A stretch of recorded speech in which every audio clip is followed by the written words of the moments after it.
우리 엘피스 전도단이 있는 것과 없는 것은 하늘과 땅 차이죠. 교회 안에서 얼마나 많은 이제 중요한 조직들이 있어요. 그런데 전도팀이 그 교회에 있다라는 것은 교회가 해야 할 중요한 5가지 기능 가운데 하나의 기능의 영역을 전담하고 있는 부서다. 그래서 대단히 중요하고, 특별히 엘피스는 자발적으로 이렇게 헌신을 하기 때문에 그것이 참 감사해요. 그래서 이렇게 주일날 일배회 끝나고 나서도 또 열심히 또 사랑에 전도를 하고, 금요일날도 오후에 또 하고, 여러 모양으로 하나님 헌신을 하는데 하나님께서 그 수고를 다 기억하시고 상 주실 줄 믿습니다. 아멘. 우리가 가장 이상적으로 꼽는 교회 가운데 초대교회를 늘 이야기를 합니다. 그러면서 초대교회를 하나의 이상적 교회의 모델상으로 늘 생각을 하지요. 근데 이 초대교회는요, 몇 번의 부흥을 경험을 하게 됩니다. 그래서 첫 번째 부흥이 일어난 것은 이 사도행전 2장 41절에 보면 오순절 사건을 통해서 일어나는데, 그 말을 받은 사람들은 세례를 받음에 그날의 신도의 수가 3,000이나 더하더라. 이래 있는데 개역 한글에는 남자의 숫자 3,000을 의미해요. 왜냐하면 여자들은 당시에는 숫자 계산을 포함시키지 않았기 때문에. 그래서 성인 남자입니다. 20세 이상이 된 성인 남자가 3,000명이에요. 실제로는 교회 안에 6,000명이 들어왔는지 9,000명이 들어왔는지 알 수가 없어요.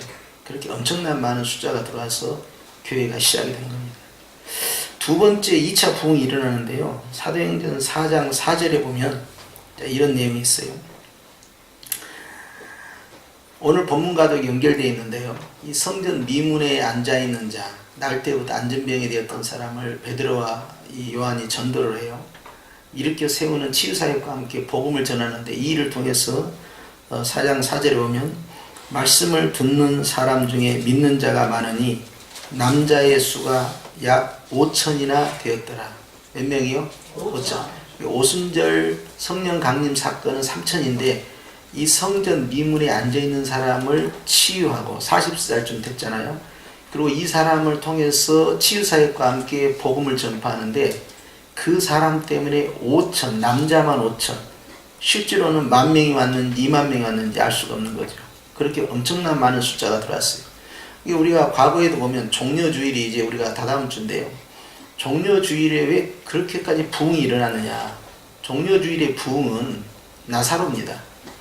그러니까 예수님께서 죽은 나사로를 살렸기 때문에 나사로를 보고 싶어하는 사람들이 근동과 원동에서 몰려들기 시작했고요. 그리고 마침 그때가 이제 명절과 관련되어 있어요. 특히 6월절 명절. 그 명절 디아스포라 그 흐름에 나사로는 죽었다 살아나고 그 일을 행하신 예수님은 입성하고, 이것이 전부 합쳐진 거예요. 그러면서 이것이 이제 이게 이제 컨벤션 효과잖아요. 이게 시너지 효과가 생겨서요, 엄청나게 이제 많은 사람들이 군중이 형성돼서 따라오는 것이 종려주일이 돼버린 거죠. 그러니까 치유 사역을 통해서 놀라운 결과들이 나타나는. 그래서 선교지 현장에서도 마찬가지고요, 분강사들이 하는 일도 이 선교 초기에는요, 그러니까 이 선교에 있어서 치유를 뺄 수가 없다. 근데 그때 육체 치유가 반드시 들어갑니다. 그래서 신유의 은사, 육체 치유를 통한 하나님께서 어떻게 전도하는가를 이제 보여주시는 케이스가 바로 사도행전 4장이에요. 그래서 5,000명이 2차 부흥입니다. 3차 부흥은 이제 5장에 가면요, 5장 14절에 이런 내용이 있어요. 믿고 주께로 나오는 자가 더 많으니 남녀의 큰 무리더라. 숫자를 써놓지 않습니다. 이제는 여자가 들어와요. 전에는 남자 몇 천 했는데 이번에는 남녀의 큰 무리다. 이제 여자라는 단어가 처음으로 들어간 거예요. 이게. 그래서 남녀가 합쳐서 큰 무리가 되었다. 숫자를 세버리지 않은 거예요. 그러면 몇 명이 들어오는지 모르죠. 10,000명이 들어온 건지 20,000명이 들어오는지 알 수가 없는 거예요. 엄청나게 많은 큰 수가 있는데, 이것이 아나니아 삽비라 사건 때문에 아나니아 삽비라가 욕심으로 성령을 속인 죄 때문에 두 사람이 현장에서 즉사하지 않습니까? 그러고 나서 교회는 굉장히 두려움 가운데 사로잡히다가 그리고는 사도들이 계속해서 표적을 나타내요. 12절에 보면 사도들의 손을 통하여 민간의 표적과 기사가 많이 일어나며 믿는 사람이 다 마음을 가져 솔로몬 행각에 모였다. 이게 역시 치유사역이 바로 큰 남녀의 무리가 오는 길로 가는 3차 붕 역사. 4차 붕도 있어요. 4차 붕은 6장 7절입니다. 4차 붕은 이렇게 진행돼요. 하나님의 말씀이 점점 왕성하여 예루살렘에 있는 제자의 수가 더 심히 많아지고 허다한 제사장의 무리도 이 도에 복종하니라. 이것은요, 7 집사를 선출을 해서 구제하는 일을 나눠줌으로 교회가 하나가 됩니다. 하나가 된 상태에서 복음을 전하니까요, 엄청나게 많은 사람들이 돌아오는데 심히 많아졌고 제사장들이 돌아왔다는 거예요. 제사장의 허다한 제사장이에요. 이게 엄청나게 많은 허다한 제사장이죠. 제사장이 개종을 한다? 여러분, 이거 불가능한 일이에요.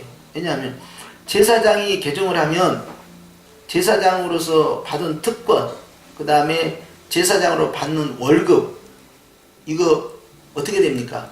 다 박탈돼요. 왜 이슬람교 사람들이 전도가 안 되느냐? 하나예요.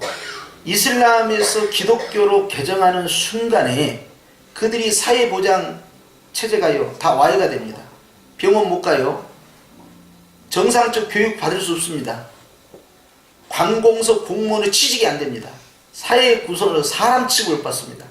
그러니까 이슬람 지역에 갈 때 한 사람이 개종한다는 것은 이 모든 것을 다 희생하고 돌아오는 거예요. 그러니까 한 명 개종시키기가 너무너무 어렵다 이 말이에요. 이해가 되시죠? 그래서 이슬람이 힘든 거예요. 그러니까 어떻게 하냐? 말레이시아나 인도네시아나 이런 데 가면요, 산에 가면 산족들이 있어요. 원주민들. 이분들은 나라는 이슬람이지만 소수 종족이 있어요. 이들은 이슬람으로 가든 이슬람으로 안 가든 혜택이 없는 사람들이에요. 그러니까 잃어버릴 것이 없는 사람들이야. 그렇기 때문에 이들은요, 개종이 쉽습니다. 그 마을의 주장, 리더만 딱 마음을 바꾸면요, 다 그래 가버려요. 어차피 이슬람으로부터 받은 바 혜택도 없는데 돌아서는 건 일도 아니죠. 그래서 외곽을 치고 들어가는 거예요. 원주민 중심으로, 산족 중심으로. 우리가 태국에 가서 태국 산족을 전도할 때도 똑같았어요. 그 사람들도요, 전부 산에서 자연인으로 살아가는 거예요. 근데 그들은요, 정말 기도했을 때요, 신임 은사가 없는 선교사님이요, 그런데 기도를 하면 기적이 일어나 본 거예요. 주님이 하신 거야. 자기도 놀래 해놓고, 자기도 하면서 이게 났을까 자기도 헷갈리는 거야. 아니 사실 그러거든. 아니 났으면 좋고 안 났으면 할 수 없고요. 그런데 이게 났을 거야. 아이고 자기가 났었다고 하니까.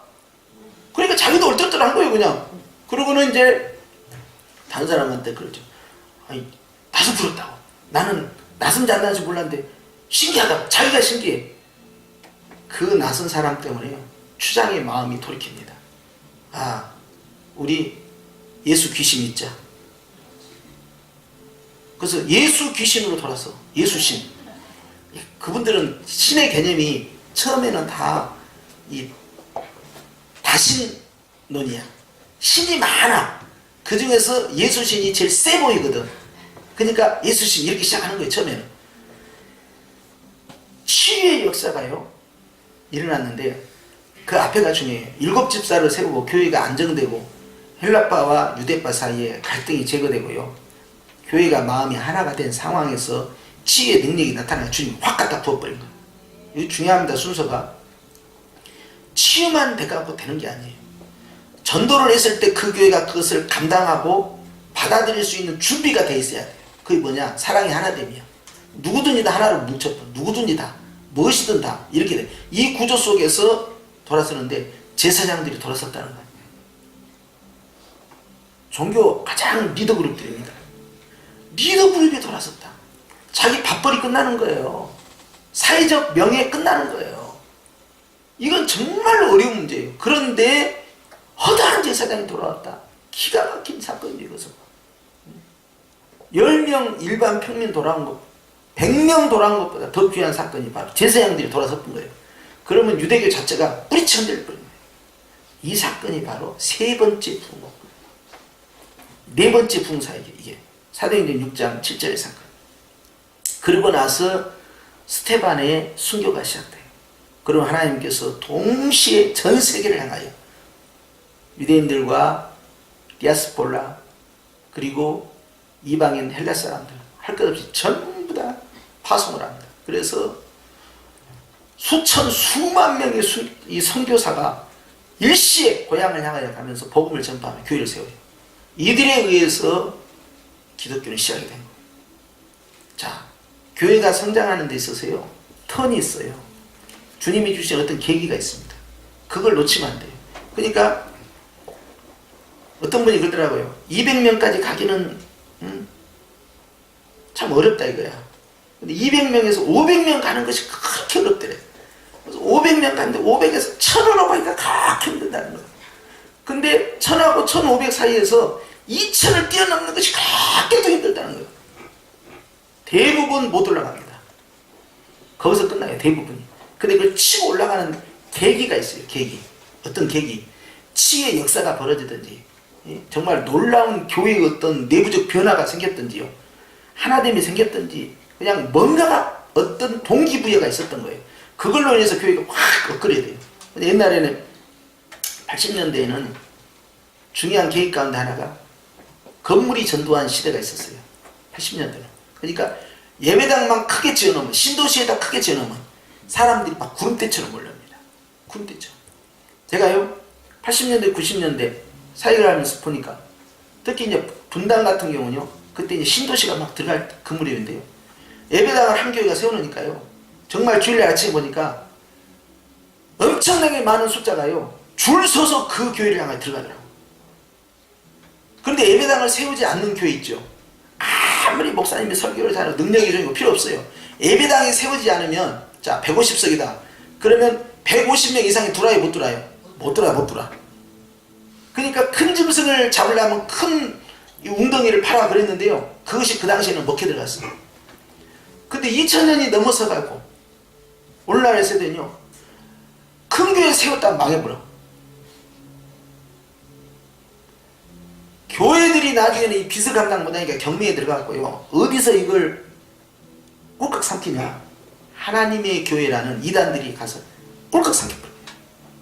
그래서 멀쩡한 교회가 없어졌는데 하나님의 교회, 멀쩡한 교회 하나, 좋은 데는 다 하나님의 교회가 들어가 있어요. 그것도 다 경매 나온 거. 처음에 한 번 유찰되면 20% 깎아줘요. 두 번 유찰되면 또 20%, 세 번 유찰되면 또 20%. 얼른 잡아먹어버려요. 안 그러면 미리 이제 딜을 해요. 총회에서 이거 알면 그 사람은 진짜 면직감이야. 이단한테 교회당, 예배당 팔아먹었다고 하면. 그러니까 쉬쉬쉬 하고 파는 거야. 세상에 옛날에는요 전도해갖고 절을 사갖고 교회를 세우는 시대가 있었어요. 분당 할렐루야 교회 그거 절터요. 그거 기공식 때 가보니까요 어마어마하게 깊이 파더라고요. 막 산 자체를 안 드러내거든요. 그때 이제 잠시 있었거든요 거기. 와, 그 당시에 800억이, 그 당시에. 지금은 뭐 더 이상 엄청난 돈이죠. 그 당시에 엄청나게 많은 돈. 거기가 이제 그 63빌딩 최순영 장로가 그 교회 설립자예요. 자기 집에서 시작한 거야 그게. 그런데 그게 원래 절간이었어. 우리는 그런 간증이 있는데 요즘 어떠냐, 예배당 딱 지어놓고 이단이 와서 얼른 먹어버려요. 그런 시대가 돼버렸어요. 그래서 예배당 크게 진다면 다들 그냥 깜짝 놀라요. 아유 짓지 말라고, 짓지 말라고. 지금 그대로 가라고. 교회 시험 된다고. 시대마다요 건물이 전도하는 때가 있었고, 또 이 사람이 전도하는 시대가 있었고, 축구 전도, 노방 전도, 그리고 어떤 데는요 이벤트로 또 붕대가 있어요. 이벤트 여러 가지 이제 행사를 하는 거예요 교회 안에서. 그래서 사람들을 초청할 수 있도록 여러 가지 학교도 만들고 여러 가지 이제 가수도 초청하고 하면서 지역 주민들을 위해서 여러 가지 이제 음악회 같은 걸 해가지고요 이벤트로 해가지고 또 끌어다니는 그런 방법도 있고요. 방법은 다양하죠. 그런데 우리가 알아야 할 거 있습니다. 교회는요, 주님의 몸이잖아요. 주님께서는요, 교회가 첫째는 건강하기를 원하고 둘째는 성장하기를 원합니다. 성장의 이유는 딱 하나예요. 많이 끌어모으라가 아니고 많이 파송시키라는 거예요. 우리는 늘 거룩한 스트레스를 받아야 되는데요, 교회가 붕되고 잘되면 잘될수록 우리는 마태복음 28장 19절 말씀대로 너희는 가라. 가서 제자를 삼아라. 아버지와 아들과 성령의 세례를 주라. 내가 너희에게 모든 분부한 것을 다 가르쳐 지키게 하라. 이 부담감을 가져야 돼요. 가야 된다는 생각을 꼭 가져야 된대요. 스테반 사건이 생긴 것도 안 가니까, 이 엄청난 어머니 교회, 예루살렘 교회가 안 가니까 스테반을 통해서요 다 흩어버린 거예요. 그러니까 그 경건한 사람들이요 8장에 가면요 낙심 가운데 흩어져 가는 게 아닙니다. 기쁨 가운데 복음을 전파하면서요 자기 살고 있는 그 나라로 가서 복음을 전해요. 이것이 바로 주님의 이 선교사 파송식이야. 즉 교회는요 뭉쳐서 기도하고요 성장하면 그 성장의 동력을 가지고 나가서 복음을 전하는데 지역을 뛰어넘고요 나라를 뛰어넘어야 돼요. 왜냐하면 우리 하나님은요 대한민국의 하나님이 아니라 온 세상의 하나님입니다. 우리는요 야 지금은 우리가 당장 앞가림도 못하니까 지금은 그렇게까지 하기는 주님도 다 하셔요. 근데 여러분 꿈과 비전만은 버리지 마십시오. 우리도 언젠가는 나간다. 우리도 언젠가는 복음을 들고 동남아뿐만 아니라 아프리카뿐만 아니라 어디든지 오디양주지 나간다 라는 꿈만 가득가득 기도하면서 비전을 쌓아놓잖아요. 여러분 꿈은 이루어져요. 하나님이 그렇게 하시더라고요. 그렇기 때문에 하나님께서요 교회를 향한 중요한 비전 가운데 하나가 나누는 삶이에요. 오늘도 보니까 베드로와 요한은 뭘 나눴느냐? 성령의 능력을 나눴어요. 성전 미문에 날 때부터 앉아있는 사람과 누구든지 다 압니다. 지나가면서 거기서 항상 구걸을 했거든. 그러니까 이 사람을 그 시대 사람은 다 알고 있는 거예요. 예수님 시대에도 이 사람이 있었어. 근데 예수님도 성전 미문을 다니셨는데 예수님이 이 사람을 안 고쳐놓고 놔뒀어. 왜? 베드로한테 주려고. 아 진짜요? 예수님도 태어날 때부터 눈이 먼 자를 고쳐주셨잖아요. 실로암 못에 가서 씻으라면서. 예수님이 고친 많은 질병에 든 사람들도 있었지만 성전의 미문 이 앉아있는 이 사람 예수님이요? 분명히 이 사람 봤을까 안 봤을까? 봤다니까. 그 내버려 뒀다고. 누가 고쳤어요? 베드로와 요한이 고친 거야. 그리고 몇 명이 돌아왔어요? 남자만 5,000명이 돌아온 거예요. 5,000명이. 그러면 10,000명인지 20,000명인지 어떻게 할 거예요? 남녀 노소 다 합치면 엄청나게 많은 숫자가 돌아온 거예요. 원래 아버지가 믿으면요 가족 식구들은 다 따라와요. 아무리 적게 잡아도 4인 가정 아니요. 예? 그 당시에는 또 대가족제도 아닙니까? 그러니까 엄청나게 많은 숫자가 그런 거예요. 한 명에 앉아서 일었음으로 말미암아 온 주변에 있는 수천 수만 명의 가정이 일어서버린 거예요. 놀라운 사건이죠 이게. 그러니 참 본인에겐 좀 불행한 일이죠. 40년 동안 안전병으로 있었다는 게. 그러나 더 넓은 의미로 보면 하나님의 영광을 위하여 이 사람이 40년 동안 주님 앞에 쓰임받기 위하여 그 자리에서 기다리고 있었던 거예요. 근데 그 사실을 나는 알아 몰라. 나도 모르고 너도 모르고 아무도 몰라. 지나는 거 보니까 하나님이 나를 그렇게 쓰려고. 그러니까 이 한 사람 때문에 5,000명이 돌아왔으니까 이 사람 전도의 중요한 도화선 아닙니까? 엄청나게 쓰임받는 거예요. 나의 불행이, 나의 장애가, 나의 슬픔과 나의 비탄한, 나의 이 허무한 인생이 하나님 앞에 이렇게 영광스럽게 쓰임받고 엄청나게 많은 사람을 전도해서 하나님의 어머니 교회를 이렇게 부흥시키는 2차 부흥을 만들 줄 누가 알았겠냐 이거예요. 지나는 거 보니까 이렇게 된 거예요. 여러분 그러니 우리는 헛되이 왔다가 헛되이 돌아간 것이 없어요. 하나님의 영광을 위하여 우리가 이 땅에 와서 주님의 손에 다 귀하게 쓰임받고 가는 거니까 나는 뭐하러 왔다 살다가 아무 일도 남겨놓은 것도 없이 그냥 늙어서 가는구나 이렇게 생각하면 안 돼요. 그것은 다 내 생각이고 실제 주님은요 다른 계획을 가지고 있다. 할렐루야.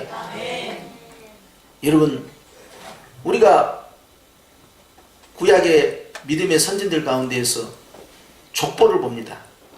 족보를 보면요, 유명하지 않는 사람들이 있어요. 가령 다윗의 아버지 누굽니까? 이새입니다. 이새는 유명합니까? 안 유명합니까? 하나도 안 유명합니다. 그 위에 오벳, 그 위에 보아스, 그 위에 살몬 올라가 봐야 유명합니까? 안 유명합니까? 하나도. 그 위에는 갑자기 맞아 이방 여인, 과부로 있다가 조상으로 들어온 루시 있고요. 그 윗대로 가니까 여리고성 기생 나합 있고요.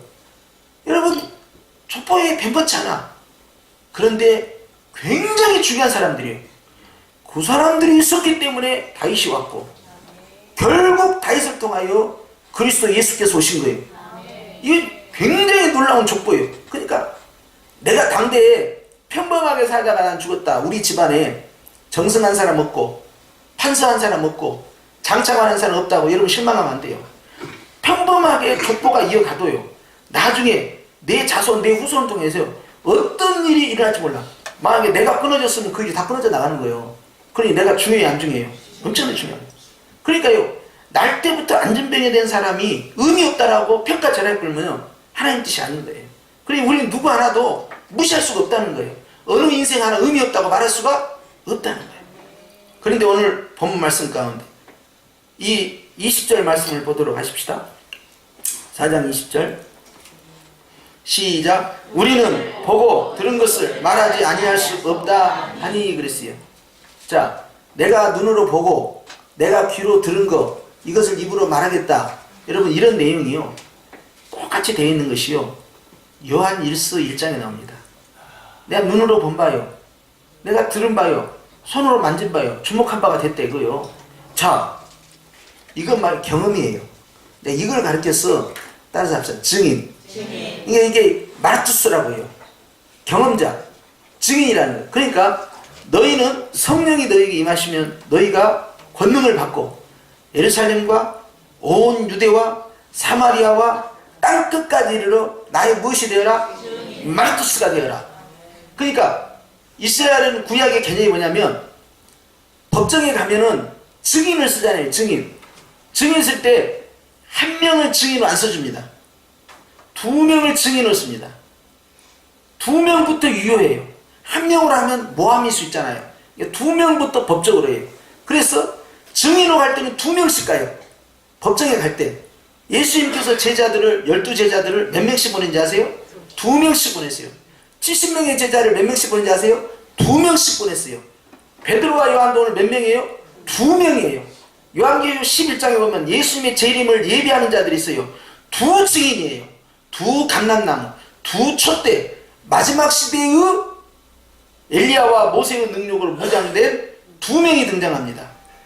항상 두 명으로 가요. 이 사람들은 뭐냐? 나는 증인이다. 나는 목격자다. 그러니까 우리 전도팀도 이렇게 두 명씩 가고, 어떨 때는 세 명씩 가고 그럴 수 있는데, 두 명씩 갈 때는 항상 생각해야 돼요. 두 명 이상 갈 때는 나는 무엇이다? 나는 증인이다. 증인은 뭐예요? 내가 봤다니까. 증인이 뭐예요? 내가 들었다니까. 증인이 뭐예요? 내가 확실히 경험했다니까. 이런 사람이 복음을 전파하는 거예요.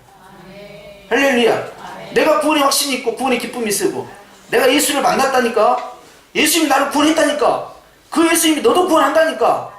예수님이 나를 하나님의 자녀로 삼았다라는 확신이 있는 사람이 나가는 거예요. 그렇기 때문에 주님께서는 네 이름이 하늘에 기록된 것으로 네가 기뻐해라. 바로 그런 사람들이 나가서 복음을 전하는 거예요. 할렐루야. 그래서 오늘 말씀에 보면 우리가 보고 들은 것을 말하지 아니할 수 없다. 아무리 제사장들이 하지 마라, 협박을 하고 유혹을 하고 배로 때리고 감옥에 가둬놓고 해도 우리가 네 말을 들어야 오르냐 하나님 말을 들어야 오르냐? 우리는 내가 보고 들은 거 난 다 말해야 돼. 태어날 때부터 안전병이 된 사람을 자기들도 다 알고 있거든요. 근데 이 사람이 일어서 버렸어요. 이걸 뭘로 설명해야 되냐? 나이가 40살이야. 이거 설명할 길이 없는 거예요. 이거 귀신의 역사라고 말하자니 이것도 앞뒤가 안 맞는 것 같고, 가짜라고 하자니 그것도 아닌 것 같고, 진짜라고 하자니 이게 그냥 그럼 얘네들이 주장한 것이 맞아버리고 이러지도 못하고 그러니까 협박만 하는 거예요. 하지 마이. 그럼 가만 안 둬이. 하지 마이. 이렇게 해놓고 위협하고 풀어준 거예요. 이 사건이요. 바로 5,000명이 주님께 남자만 돌아오는 2차 부흥의 결정적 내용들입니다. 사랑하는 성도들, 하나님께서 이제 21세기에 들어와서요. 2010년대가 지금 지나가고 있어요. 이제 내년부터 2020년대예요. 그 다음에 2030년대, 그리고 2040년대 세월이 흘러갑니다. 하나님께서 10년 단위로 뭔가 역사하실 것인데, 자, 우리 80년대 그 부흥, 90년대 부흥, 자, 2000년대 부흥 다 성격이 틀립니다. 하나님이 이제 우리에게 2020년이라는 새로운 세대를 열 때 그때는 어떤 방식으로 교회가 부흥할까? 치유일까? 건물일까? 이벤트일까? 아니면 또 다른 동기부여가 있을까? 우리는 알 수 없습니다. 많은 사람들이 그걸 예측하고 그것이 될 것 같다라고 그런 프로그램을 집어넣자, 그런 방식으로 해보자, 여러 가지 해요. 우리는 방법은 그 시대마다 하나님께서 기회를 주실 거예요. 그보다 더 중요한 거 있어요. 스킬이 아닙니다. 기술 문제가 아니에요. 본질의 문제예요. 뭔지 아세요? 하려고 해야 돼요. 하려고 하면은 기회는 생깁니다. 준비하고 있으면요, 지금은 떠오르지 않지만 하나님이 어떤 아이디어와 어떤 지혜와 어떤 방법을 그 사람 눈에 보이게 만들어요. 준비된 자는 바로 액션에 들어갑니다. 그것이 진리의 허리띠로요, 이 허리를 딱 묶고 있는 사람이에요. 그 사람은 언제든지 스타트 할 수 있는 사람이에요. 그렇기 때문에 오늘 말씀과 같이 우리가 누구의 말을 들어야 되냐? 하나님의 말씀을 들어야 돼요. 하나님께서는 가서 제자 삼으라 했고 땅끝까지 가라고 했으니 나는 복음을 전파하겠다. 그런 전도에 대한 비전을 마음에 품고 있잖아요. 또 그런 그 소망을 더 강하게 압축을 하면 압축을 할수록요, 때가 되면 등이 펑 터뜨려요. 여러분, 우리 교회가 약하다고 그래서 야, 우리는 5대양 6대주에 나가면서 교회를 세우고 말이죠. 선교사들 협력사역하고 지교회 세우고 우물 파주고 이런 것은 우리는 어렵지 않겠어? 나중에 어쩔지 모를까? 그렇게 끝나면 안 돼요. 나중에 우리 한다. 좀만 기다려라. 막 이런 비전을 막 자기한테 이야기해야 돼요. 아, 우리가 곧 간다니까. 하나님께서 길을 열어본다. 마음 가운데요, 품어야 됩니다. 이루어지는 거예요. 그러니까 비전을 품고 있는 자는요, 벌써 절반을 이루어간 거예요. 그것이 주님께서요, 마음의 소원을 주신 이가 누구라고 그래요? 하나님이요. 마음의 소원을 주신 이가 그 일을 이루어 가시는 거예요. 그렇기 때문에 선한 비전을 품어야 돼요. 엘피스뿐만 아니라 모든 기관이 다 마찬가지예요. 우리 다음 세대, 우리 이 청년들, 또 이 청소년들, 어린이들 똑같습니다. 비전을 품고 있는 자와 비전을 품지 않고 막연히 기다리는 자는 전혀 달라요. 비전을 품는 자는요, 기도를 합니다. 기도. 작정 기도를 합니다. 비전 기도를 합니다. 그럼 꿈이 이루어져요. 하나님이 그런 기회요. 그래서 전에 누가 그러더라고요.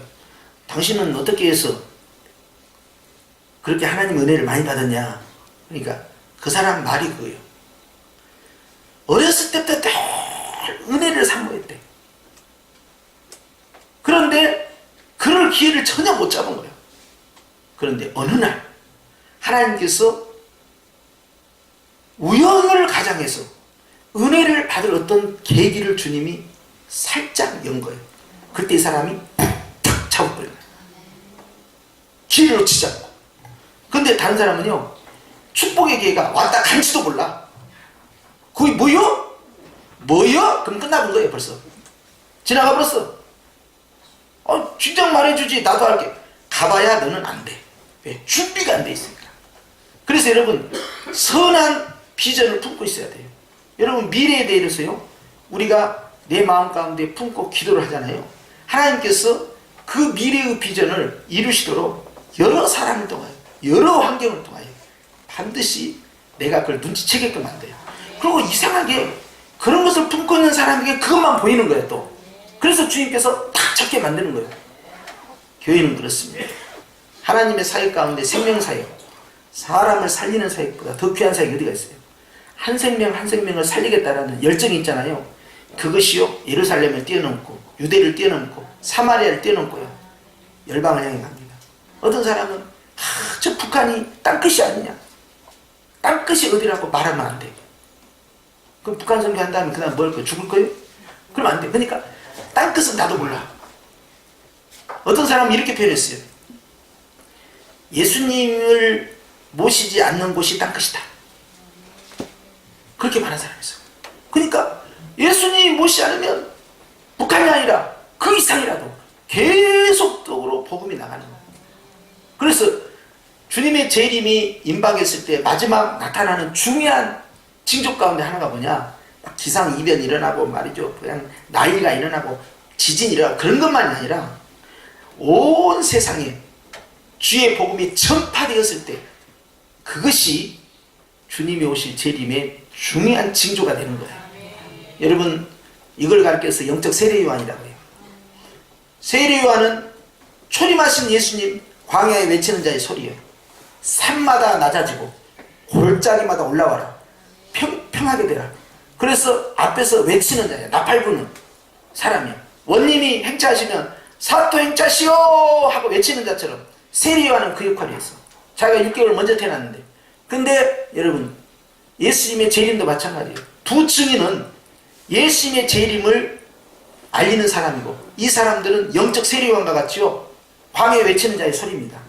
그런데 주님께서는 마태복음 24장을 통하여 우리에게 말씀하는 거예요. 온 세상에 복음이 전파되야만 주님이 재림하신다. 그렇기 때문에 우리로 하여금 주님 앞에서 복음을 땅 끝까지 전해야 된다. 그럴 때 우리가 사모하는 예수님이 오신다는 거예요. 그것이 우리가 해야 할 일들입니다. 오늘 우리 엘피스 전단을 비롯해서 우리 성도들이 하나님 앞에서 보고 들은 것들을 많이 경험하시길 축원합니다. 그래서 나는 보았네, 나는 들었네, 나는 처음 했네. 그래서 내가 만난 예수님, 내가 만난 성령님, 내가 만난 아버지 하나님, 내가 경험하고 내가 체험한 나의 하나님을 내가 경험을 해야 돼요. 그래서 이게 살아있는 신앙입니다. 학습된 신앙이 아니고요, 배운 신앙이 아니고요, 내가 확인이 되고 검증이 되고 내 생활 가운데서 나타난 이 하나님의 은혜를 우리가 소유하고 있어야 된다. 그래서 여러분, 많은 은혜 체험자가 되길 축원합니다. 기도하니까 어떻게 주님이 길 열어준다. 내가 하나님께 순종하니까 어떻게 하나님이 복을 주더라. 우리 집안이 예수님 믿으니까 어떻게 바뀌더라. 이렇게 하니까 내 자녀들이 어떻게 길이 열리더라. 내가 하나님께 어떻게 기도했더니 내 몸이 어떻게 치유가 되더라. 물론 기도한 대로 다 이루어지지 않을 때도 많이 있지만 이루어진 분명한 경험들이 있다고요. 체험이 있어요. 그것을 가지고 나가라는 거예요. 목격자가 되라는 것이죠.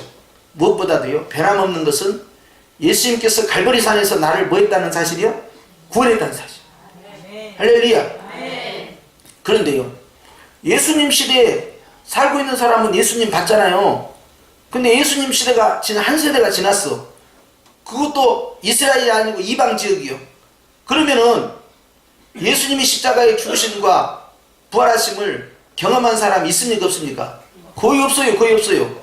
그래서 베드로전서 1장에 이렇게 말씀하는 거예요. 너희가 예수를 보지 못하였도다. 보지 못했다 이거야. 그러나 사랑하는구나. 너희가 예수를 보지 못했지만 사랑하는구나. 축복이 어떻게 열려집니까? 주님 오실 때 너희에게 칭찬과 영광과 존귀가 있을 것이다.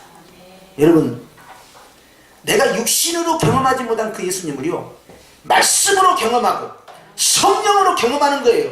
할렐루야. 영으로 경험한 거예요. 내가 만난 2000년 전에 그 예수님을 나의 삶의 현장에서 경험할 때 나는 보았네, 들었네, 알았네.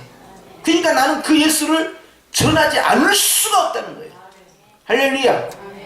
우리가 날마다 나를 위하여 십자가에서 피 흘려 죽으시고 나를 구원하신, 그리고 3일 만에 부활하신 그 예수님을 영적으로 만나 증거할 수 있는 마르투스가 되기를 축원합니다.